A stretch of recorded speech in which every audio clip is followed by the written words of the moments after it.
नमस्कार, मेरा नाम आलोक गागड़ेकर है। कथा टॉकीज में आपका स्वागत करता हूँ। रांगेय राघव जी की कहानी धर्म संकट सुनिए। एक छोटी सी जगह के पीछे दिन रात झगड़ा बना रहता। सामने एक बड़ा शीशा लगा था जिसमें शक्ल जब हिलती हुई दिखाई देती तो देखने वालों को अपनी सूरत के बारे में जितने विचार होते वे सब मुगालते में बदलते हुए नजर आते। उसे वे लोग दुकान कहते थे।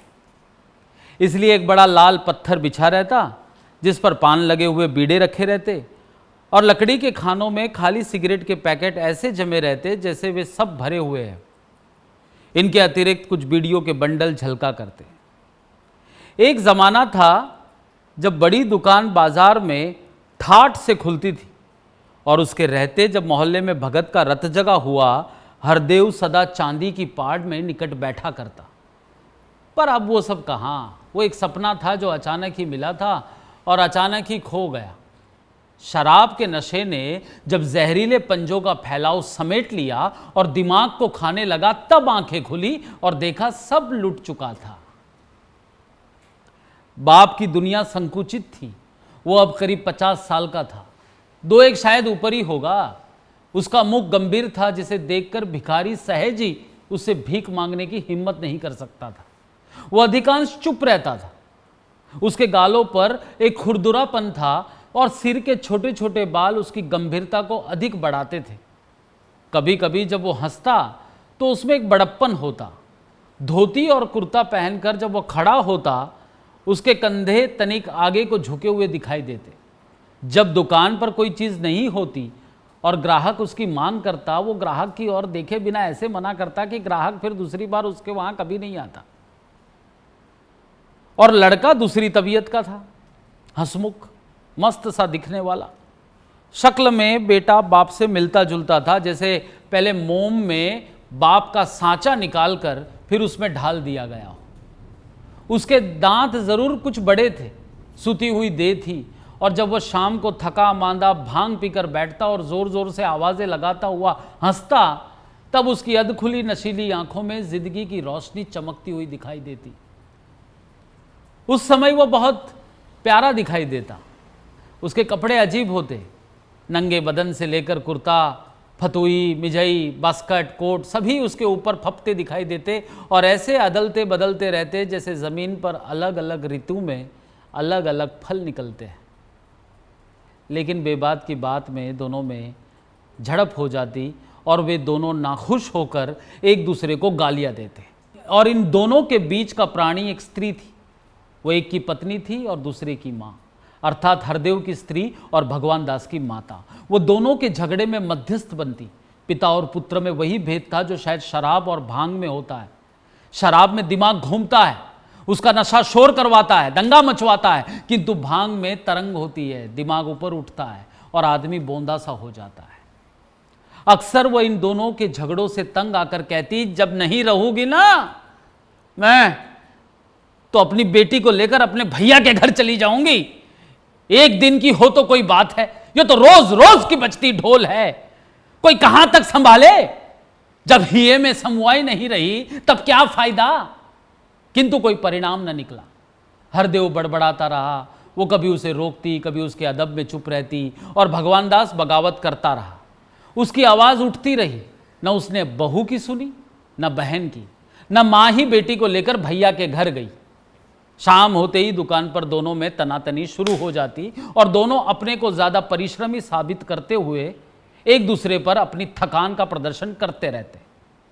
शिकवा होता कि एक दूसरे की यही कोशिश है कि बस दूसरा कोल्हू में बैल की तरह जूता करे, टूटा करे। और रात होते दोनों आपस में जोर जोर से बातें करने लगते। हरदेव शीघ्र ही गर्म हो उठता। उसे पड़ोस के मुंशी जी जिस दिन देसी अद्धा पिला देते, उस दिन वह शहंशाह हो जाता। बेटा भांग से आगे न बढ़ता। दोनों एक दूसरे को नशेबाज समझते।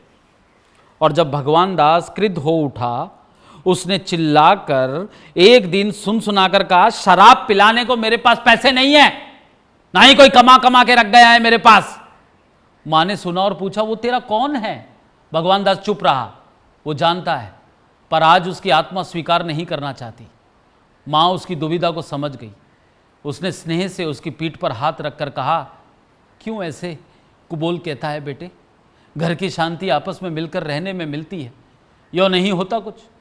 आखिर है तो तेरा बाप ही न वो। माँ का तर्क कुछ ठोस था, आवेश पर धैर्य ने विजय पा ली थी। और तब भगवान दास ने पराजित स्वर में कहा, होगा कोई। जब अपने की चिंता ही नहीं की तो कौन किसका है अम्मा? ऐसे नहीं कहते बेटा, जो भाग का है मिलकर बांट कर खा लो। पड़ोसी की कौन रखवाली करता है अम्मा? भगवान दास अचानक ही कह उठा। उसके स्वर में कोई आत्मीयता नहीं थी, मानो भगवान दास बहुत आगे बढ़ आया था। माँ को दुख हुआ, वो ये सुनना न चाहती थी, जैसे आज उसका हृदय दो टुक हो जाएगा। ये वह क्या सुन रही है? घर की पुरानी दीवार आज उसके देखते देखते चटक रही है। मन में संशय का विष सबसे बुरा है। रात को वह पड़ी पड़ी सोचती रही, एक और मर्द है, दूसरी तरफ बेटा, वो किधर जाए? कब तक ये तनतनाती बनी रहेगी? एक दिन तो लेज को टूटना ही पड़ेगा। अब भगवान दास और उसका बाप दोनों उसकी आंखों के सामने आने लगे। एक बालक जिसे वह दूध पिला रही है, वह बच्चा जिस पर उसका पूरा अधिकार था, जिसे उसने आदमी बनाया है। एक वो सदैव ही पुरुष था, सशक्त था। उसे लगा हरदेव के सामने भगवान दास एक बच्चा था, उसके सामने वो बहुत कमज़ोर था। उस समय दुकान में भगवान दास जाग कर उठा। उसने एक अंगड़ाई ली और 2 बार अपनी झंझलाहट मिटाने को बम भोले का नारा लगाया, जो नीम के पत्तों से जाकर लटका, फिर उड़ गया। गांव वाले होशियार हो गए। शहर के लोगों को देखकर हंसते हैं। 5 के माल की कीमत 25 रुपये बताते हैं। सीधा देखा तो साफ बना दिया। ककड़ी लेने तभी भगवान दास अल सुबह, बल्कि 2 बजे रात को ही कहना चाहिए कि सिर पर खाली डलिया रखकर चल देता, और जब लौटता तब आसमान में सफ़ेदी फैलने लगती है। उसके शोर से दुकान में एक जगार सी आ गई। हरदेव ने देखा, उस वक्त उसका सिर भारी था, अभी नशा उतरा नहीं था। खुमारी का कसेलापन उसके मन को अब एक बुरा बुरा सा खट्टापन दे रहा था। भगवान दास चला गया। क्या सो पाया? कुछ नहीं। अब दिन भर फल ककड़ी बेचेगा, लू में धूल में, पर हरदेव को इसकी एक भी बात याद नहीं आई। वह सोच रहा था, दिन भर के बाद अब जरा पलक लगी थी। उजड़ू ने हाँ हाँ करके जगा दिया। आया बड़ा भगत का। जब हरदेव उठा तो उसके पांव टूट रहे थे, धूप चढ़ने लगी थी। उसने दुकान खोल दी और अपने नित्य क्रम में लग गया। भगवान दास 10 बजे के करीब डलिया लेकर घर आया। इसी मोहल्ले में ककड़ी बेच रहा था, सो डलिया धरकर रोटी खाने बैठ गया। माँ खिलाती रही। हरदेव धूप की कड़ी गर्मी से अब कुछ खुश्की महसूस कर रहा था। दिन में जब उसने देखा कि अभी तक भगवान दास की अम्मा ने रोटी नहीं भेजी और वो उपेक्षित भुलाया हुआ सा बैठा है, तब उसे एक कमी अनुभव हुआ और आत्महीनता की तीव्रता पर वो झल्ला गया। उसने सोचा, क्या मैं इनके हाथ पर निर्भर रहूं? क्यों ना अलग ही 2 रोटी थाप लूं? किंतु ये विचार अधिक देर तक नहीं चला। उसकी पत्नी ने लाकर कटोरा दान सामने रख दिया। ले जाओ, गंभीरता से कहा। मैं नहीं खाऊंगा, ले जाओ। उसकी आवाज़ में एक हट थी। स्त्री मुस्कुराई। उसने परिस्थिति को समझा। कहने लगी, तुम्हारा ही तो बेटा है। एक दिन तो झक दोपहरी में उसे आने का संयोग हुआ। उस दिन तुम बैठे गुस्सा हो रहे हो। बाल बच्चों का पहला हक है कि हमारा तुम्हारा। बताओ। भली कही, नहीं खाऊंगा, ले जाओ। खेल है सो। वो कोई खेलता है कि आवारागर्दी में घूमता है? न सोता है न बैठता है, दिन भर तुम्हारी खातिर में लगा रहता है। आखिर उसकी तो बहन है। हरदेव सुनता रहा। अब वो टूटा। ले जा सब, मुझे तो याद मत दिलाया कर। परंतु स्त्री उसे जगाती थी। कटोरा दान खोल दिया। पकी पकाई दिखाई देने लगी।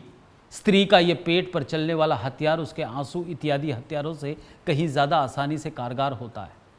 हरदेव पिघला। रोटी का कोर तोड़कर कहा, मैं नहीं कहता कुछ, पर तू तो उसी ही शह देती है। मेरी बात सुनता है वो? इस कान से सुनी और उससे उड़ा दी, जैसे बात नहीं हुई, मक्खी हो गई। अंधेर है ये तुम दोनों का अंधेर है, सब समझ रहा हूं मैं। हाँ। वो परेशान सी देखती रही। ये समस्या अत्यंत जटिल थी। कौन? मैं उसकी तरफ बोलती हूं। उसने एक वाक्य को 3 प्रश्नों में जोड़कर कहा, जैसे समष्टि से व्यष्टि में होता हुआ अहम भाव अंत में अपनी नकारात्मकता में स्वयं सिद्ध हो गया। वो कहने लगी, तुम इस घर से अलग हो। मैं पूछती हूँ, तुम अपने को घर का मालिक क्यों नहीं समझते? बेटी का ब्याह तुम ही ने तो किया ना। वो सिर्फ माँ बेटी की जिम्मेदारी है। अरे बेटी तुम्हारी नहीं है क्या? कह दो, मैं पूछती हूं आज, कह दो।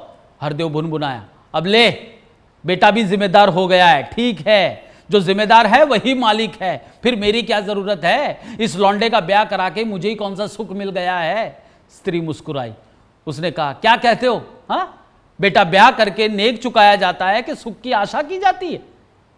हाँ? किंतु बात यहीं समाप्त नहीं हुई। वो जब चली गई, हरदेव दुकान पर बैठा बैठा उबने लगा। मुंशी जी का लड़का 2 बार बुलाकर चला गया। शाम को भगवान दास लौटा। हरदेव भुना बैठा था। दिन में सख्त गर्मी थी, लुओं की चपेट से देह झुलस झुलस जाती थी। वो आड़ में लेटा रहा। आकाश से आग बरसती रही। इस समय वो वहां से उठना चाहता था। भगवान दास समझ गया, उसे खींच हुई। दिन भर यहां लुओं में चक्कर लगाते लगाते शरीर फक रहा है, और राजा साहब है कि आड़ में भी दुकान पर नहीं बैठ सकते। इन्हें तो नींद चाहिए, नींद। कुछ न कहकर चुपचाप वह मंदिर के नल पर नहाने चला गया। शरीर पर नल का पानी कुछ कुछ सीटा सीटा सा लगा और एक हल्की फुरफुरी आई। वह शिथिल सा पानी की धार के नीचे बैठा रहा। मज़ा आ रहा था, जैसे इस ठंडक से धूल के साथ सारी हरासत, सारी थकान बहकर निकल रही है। उसे काफ़ी देर हो गई। जब वह नहाकर लौटा तो सीधा रोटी खाने घर चला गया, क्योंकि भूख तेज़ हो गई थी। हरदेव ने देखा, वह क्रोध में कांप उठा। नवाब का बच्चा, क्या कहते हैं? हाँ, अब मुंशी जी क्या रात भर बैठे रहेंगे? एक तो बेचारे बुलाकर पिलाते हैं, तिस पर कल तक इंतजार ही करेंगे। आया था, खैर नहा ले भाई, अभी लड़का है, तेरा बखत है। पर ये क्या किया, अब चल दिए बदन फटका कर। हरदेव सोचता रहा। विचार एकरूप होकर घिरने लगा। बस इसे क्या, भांग पी लो और सो रहा। एक बार न सोचा होगा कि इसने बुढ़ा क्या कर रहा है, क्या करना चाहता है, उसे दुकान से क्या मतलब।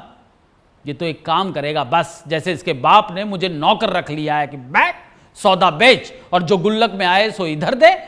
इधर हरदेव को गुस्सा घेरने लगा, जैसे शिकारी जानवर को घेरता है। जैसे चारों तरफ बाजे बजाती हुई भीड़ बड़ी आ रही है और वह लाचार बाहर निकलता चला आ रहा है। उसे लगा उसके विरुद्ध सारा घर मिलकर एक हो गया है। वह क्यों उन्हें अपना समझता है? वे सब उसे उल्लू बनाकर रखना चाहते हैं, जैसे उन सब का गुलाम है। इस विचार, इस जुगुप्सा ने जैसे उसका एकदम दम घोट दिया। उसे लगा वह मंझधार में डूब रहा है। अब वह फुफकारने लगा, जैसे मोहल्ले के सब कुत्तों ने मिलकर एक कुत्ते को घेर लिया। उसकी निर्बल आत्मा पिछली टांगों में दुम दबाए दांत निकालकर चिल्ला रही है। वो प्राण प्रण से अपने को मुक्त कराने की चेष्टा कर रहा है। बुढ़ा हो चला है वो चाहते हैं कि वह अपाहिज सा उनके हुक्म बजाता रहे। अब जैसे उसकी कोई मर्जी नहीं रही। कल तक जो यहाँ का मालिक था, आज वो वहाँ का गुलाम बनकर रहेगा। उसने दुकान बढ़ा दी। असह्य दुख से उसकी आत्मा छटपटाने लगी। क्या करे वो, किसी की परवाह। ऐसे रहने में उसे क्या सुख मिलता है। घर पहुंचते ही वो चिल्लाने लगा, कहाँ है तेरा सपूत कुलचनी? मैं कोई आदमी थोड़ी हूं, जब देखो जूता रहूं। क्यों खाता हूं, क्यों पीता हूं? फूटी आंखों, अब मैं नहीं सुहा था इस घर में। इस तरह रहने से तो मर जाना अच्छा है। 24 घंटों मैं तो दुकान में मक्खियां मारूं। स्त्री ने देखा और शांत रही। हरदेव कहता रहा, और नवाब के बच्चे हैं कि सड़कों पर टहल रहे। हरदेव गरज रहा था। उसका क्रोध भगवान के चुप रहने से बढ़ता जा रहा था। उसे लगा वो जन्म जिंदगी से ऐसे ही उपेक्षित रहा है, मूर्ख समझा जाता रहा है। इस घर से उसे वो सम्मान नहीं मिल रहा है जो उसके योग्य था। भगवान दास ने कोर भरे मुंह से कहा, सुहाए वो जो सुहाने लायक काम करे। अपना है तो क्या सांप भी पास सुलाने को है? नहीं बैठे रहते हम जो पांव मखमली हो। ठेक पड़ गई है चलते चलते, देहू में ठेक। बाखर में शायद लोग सुन रहे होंगे, क्या सोचते होंगे कि आज बाप बेटा में तू मैं हो रही है। यह विचार अधिक देर तक नहीं रहा। किसके घर के चूल्हे के पीछे राख का ढेर नहीं है, घर घर वही मिट्टी के चूल्हे।